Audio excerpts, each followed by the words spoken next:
સતગુરુ નીતિન સાહેબ આ સત્સંગમાં સમજાવી રહ્યા છે. કહેશે આગળના ઓડિયોમાં ગીતા જ્ઞાન ઉપર કહ્યું હતું, જે વિવેકી હતા તે સમજી ગયા, પણ અમુક લોકો કહેશે કે ઓમ તત્સત વિશે થોડો વિસ્તારથી સમજાવો. તો અહીં ઓમ તત્સત વિશે વાત કરીશું. શું છે ઓમ તત્સત? તો અધ્યાય 17 24મા શ્લોકમાં કહે છે, અતઃ યોગીજન બ્રહ્મની પ્રાપ્તિ માટે શાસ્ત્ર વિધિ અનુસાર યજ્ઞ, દાન તથા તપની બધી જ ક્રિયા શરૂઆતમાં તેઓ ઓમથી કરે છે.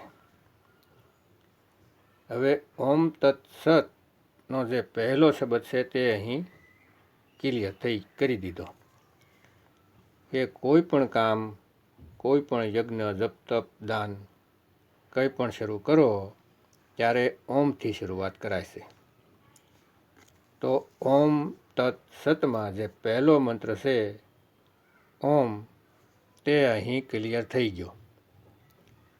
હવે વાત કરીએ તતની. તત શું છે? તો આગળના શ્લોકમાં સ્પષ્ટ કહે છે, મનુષ્ય જે કર્મફળની ઈચ્છા કર્યા વગર વિવિધ પ્રકારના યજ્ઞ, જપ તથા દાનને તત શબ્દ કહીને પૂરો કરો. એટલે કે જેવું આપણે કાર્ય કરવાનું શરૂ કરીએ છીએ તો બોલવાનું છે ઓમ, અને જેવું તે યજ્ઞ, પૂજાપાઠ સમાપ્ત કરવાનું છે તો તમારે શબ્દ બોલવાનો છે તત. આ સાંકેતિક છે. જેવી રીતે કોઈ હવન થાય છે તો તેમાં સાંકેતિક હોય છે સ્વાહા. પંડિતજી સ્વાહા બોલતા તમને એ નથી કહેતા કે તમારે શું કરવાનું છે. એવું પંડિત બોલે છે કે સ્વાહા, તમે તમારી હવન સામગ્રી ઉઠાવીને અગ્નિમાં હોમી દો છો. હવન કુંડમાં હોમવાની હોય છે. આ સાંકેતિક છે. આમાં બધાને અલગ અલગ નથી કહેવું પડતું કે હવે તમે હોમો, બીજાને તમે હોમો. સાંકેતિક છે. જેવું સ્વાહા બોલ્યા એટલે બધા જ અગ્નિકુંડમાં હોમી દે છે. એવી રીતે કોઈ પણ કાર્ય શરૂ કરો તો ઓમ બોલવાનું, અને જેવું કાર્ય પૂરું થાય તો તત બોલવાનું. આવી દિવ્ય ક્રિયાઓને ઉદ્દેશ ભાવબંધનથી મુક્ત થવાનો છે. જે હવન યજ્ઞ કર્યો તેનાથી ભાવબંધનથી મુક્ત થવાનું છે. એટલે કે તત શબ્દ બોલ્યા તો ભાવબંધનથી મુક્ત થઈ જશો. પરંતુ હજી એક વસ્તુ બાકી છે. તે શું છે? તે છે સત. આગળ સત્યની વિશે બતાવેલું છે. પરમ સત્યમય ભક્તિ યજ્ઞનો લક્ષ્ય છે. એટલે કે જે પરમ સત્ય છે તે ભક્તિમય યજ્ઞનો લક્ષ્ય છે. મતલબ કે યજ્ઞ કરવાનો લક્ષ્ય છે પરમ સત્ય, અને તેને સત શબ્દથી અભિજીત કરે છે. એટલે કે ઓમ તત્સતમાં સત શબ્દથી યાદ કરાય છે, તેને ઓળખી શકાય છે. હે અર્જુન, આવા યજ્ઞ સંપન્ન કરનારને સત કહેવાય છે. તો ભક્તો આ સમજો, જે આવા યજ્ઞ કરી રહ્યા છે તે સ્વયં સત કહેવાય છે. જેવી રીતે યજ્ઞ, તપ તથા દાનની સાથે જે પણ કાર્ય પરમ પુરુષને સંપન્ન કરવા માટે કરાય છે તે સત છે. બિલકુલ ક્લિયર.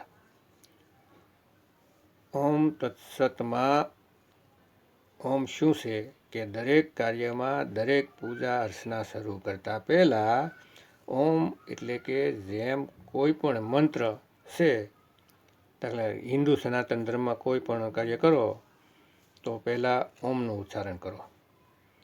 તો પહેલાં ઓમ બોલવાનું છે, અને જ્યારે કાર્ય પૂરું થાય, યજ્ઞ હવન પૂજા અર્ચના પૂરી થાય તો તત બોલવાનું છે. અને તમારા મનનો ભાવ બિલકુલ શુદ્ધ અને સાત્વિક હોવો જોઈએ. તો તમે જ સત થઈ જશો, તમે જ સત કહેવાશો. અને પૂરું કાર્ય ઓમ તત સત પર પૂર્ણ થઈ જશે. તમે પરમ પુરુષને પ્રસન્ન કરવામાં સક્ષમ થઈ ગયા. અને હવે આ ઓમ તત સતની વિપરીત પણ છે. તે શું છે? ઓમ તત અસત. તમને ફક્ત ઓમ તત સત બતાવ્યું છે અત્યાર સુધી, તો તમને એ બતાવું છું ઓમ તત અસત પણ હોય છે. આગળના શ્લોકમાં કહે છે, હે પાર્થ, શ્રદ્ધા વગરનું યજ્ઞ દાન તપ જે પણ કરાય છે તે નશ્વર છે, તે અસત કહેવાય છે. અને આ જન્મ અને આગલા જન્મ બંનેમાં વ્યર્થ જાય છે. આ આખરી શ્લોક છે.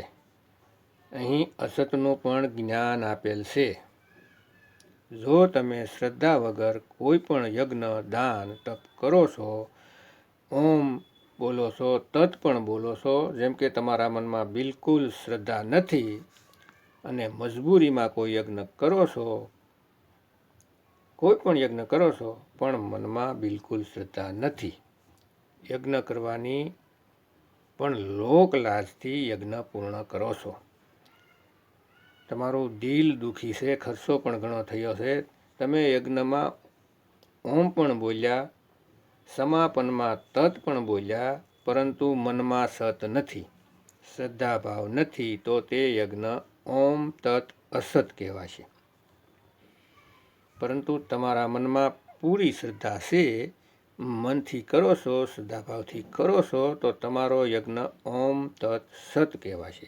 આ ફરક છે ઓમ તત સત અને ઓમ તત અસતમાં. પરંતુ આ કોઈ મંતર નથી, આ કોઈ મંતર નથી ભક્તો. આ તમને સાંકેતિક જ્ઞાન આપેલ છે કે યજ્ઞને કેવી રીતે શરૂ કરવાનો અને કેવી રીતે પૂર્ણ કરવાનો છે. અને યજ્ઞ કરતી વખતે તમારા મનનો ભાવ કેવો હોવો જોઈએ. પરંતુ અધૂરા ગુરુઓએ તેને એક મંત્ર બનાવી દીધો, અને ઓમની સાથે તતને સોહમ બનાવી દીધો. કેમ કે ઘણી જગ્યાએ આવે છે સોહમ તત્વ સાર હે ભાઈ. તો ક્લિયર કરી દઉં, અહીં પર જે તત છે તે એક અક્ષર છે, ઓમ તત. આને અલગથી કોઈ અર્થ ન કરવો. ઓમ તત અને આગળ છે સત. કેટલાક અજ્ઞાનીઓ ઓમને તો ઓમ જ રાખે છે અને તતને શું કહે છે કે કબીર સાહેબ કહે છે કે સોહમ તત્વ સાર હે ભાઈ. અરે મારા ભાઈ, તે સોહમ તત્વ આ તત નથી. કબીર સાહેબ કહેવા માગે છે કે બીજા તત્વ નાશવાન છે, પરંતુ સોહમ એટલે કે આત્મા એ અવિનાશી છે, એ સાર છે. આત્મા સત છે, એટલે કે આત્મ તત્વ સાર છે. તે સોહમની ખોજ કર, તે સોહમ તું ખુદ છે. જેમ નાનક સાહેબ કહે છે, સોહમ આપ પછાણીએ શબ્દ ભેદ પતિયાય.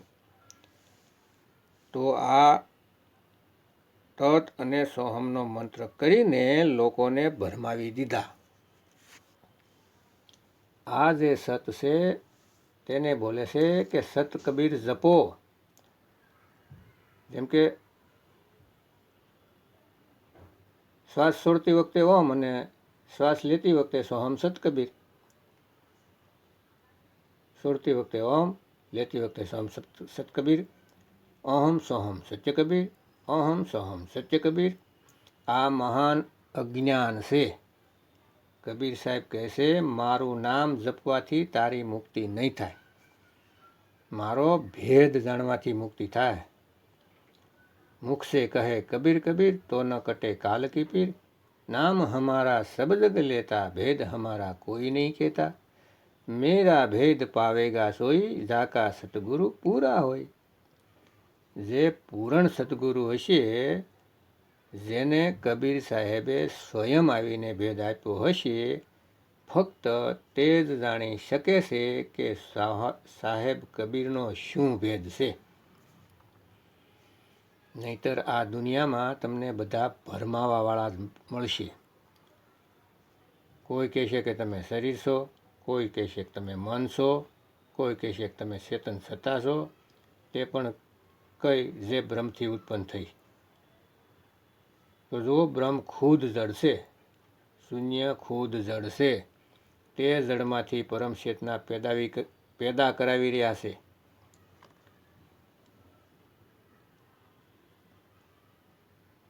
તો અહીં હું હેરાન છું કે બુદ્ધિ ક્યાં ગઈ. પરમ જ્ઞાની બનવાનો લક્ષ્ય છે. દુનિયા મને પરમ જ્ઞાની માને, પરંતુ વિવેક જુઓ કેટલો છે. સૂક્ષ્મ જળ છે, તેનાથી પરમ ચેતના પેદા કરાવે છે અને એને જ કહે છે કે તે તમે છો, પરમ ચેતન શરીર તમે છો. અરે ભાઈ, જળમાંથી ક્યારેય ચેતના નીકળતી નથી. જે સ્વયં બીજાના આધાર ઉપર ચાલે છે, તે ચેતન કઈ રીતે પેદા કરી શકે?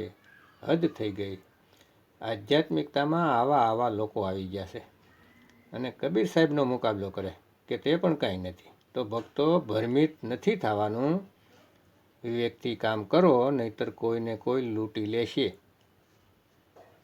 એટલા માટે કહું છું, તમે મારા સત્સંગને 1 વર્ષ સાંભળો, ફક્ત સાંભળો. પહેલાં ઓળખો કે સદગુરુ અને અસદગુરુમાં શું ફરક હોય છે. એટલે સત્સંગ સાંભળો અને જ્ઞાનને પરખો. ભાવમાં આવીને ગુરુ ધારણ નહીં કરો. આ ભરમજાળ છે. હીરા સોઈ જાનીએ જો સહે ઘનન કી સોટ. એવા જિજ્ઞાસુ બનો કે ખરેખર સત્યને મેળવવા છે. કહેવાય છે ને કે 1.25 લાખ છે 1 લડાવો. તો એવા વિવેકી બની જાઓ, 1.25 લાખ જ્ઞાની પણ તમારો મુકાબલો ન કરી શકે. જ્ઞાનમાં તમને કોઈ ભરમાવી ન શકે એવા વિવેકી બનો. અને જે આ ઓમ તત્સતની જાળ છે, તે તૂટી જવી જોઈએ. જે વિવેકી છે તે તો સમજી ગયા છે. આગળ પણ જ્ઞાન સમજતા રહો. ગીતામાં 2-3 અધ્યાયમાં જ સાર છે. 4થામાં તો ગુરુની વાત કરે છે કે ગુરુ ધારણ કરો. સાર તો 2 અને 3માં જ છે. આગળના શ્લોક તો એમના માટે છે જેની બુદ્ધિ ઓછી છે, જેમનો વિવેક નથી. જેમ કે કોઈ દુકાને જઈએ કપડાં લેવા, તો સૌથી પહેલાં બ્રાન્ડેડ સારી વસ્તુ બતાવે છે અને જ્યારે ભાવ પૂછીએ તો એનો ભાવ વધારે લાગે છે અને તમે કહો છો કે આનાથી ઓછી કિંમતવાળું બતાવો. તો ભક્તો, સૌથી પહેલાં સારી વસ્તુ જ બતાવે છે. પરંતુ તમારી હેસિયત ન હોય, વિવેક ન હોય તો નબળી વસ્તુ બતાવે છે. છેલ્લે તો સાવ ઘટિયા, એટલે કે સાવ સસ્તું બતાવે છે અને કહે છે કે આ તો લઈ લ્યો ભાઈ. તો ભક્તો, તમે વિવેકી છો તો તમે સૌથી પહેલાં સમજી ગયા છો કે મારે શું લેવું છે, કયું જ્ઞાન મારા માટે હિતકારી છે. અરે, યુગોથી ભટકી રહ્યા છીએ આ ઓમ તત્સતના ચક્કરમાં. હવે આપણે સારને પકડવાનો છે. સતગુરુ એસા સાહીએ, જૈસા સુપ સુહાય, સાર સાર તો ગહી રહે, થોથા દે ઉડાય. તો ભક્તો, વિવેક જગાડો અને નીતિન સાહેબના સત્સંગ ધ્યાનથી સાંભળો અને સાર ગ્રહણ કરો અને જીવનને ધન્ય કરો. જય ગુરુ નીતિન સાહેબ, જય ગુરુ વૈરાગ સાહેબ, જય ગુરુ મદન સાહેબ, જય જય મુક્તિના દાતા કબીર સાહેબની જય.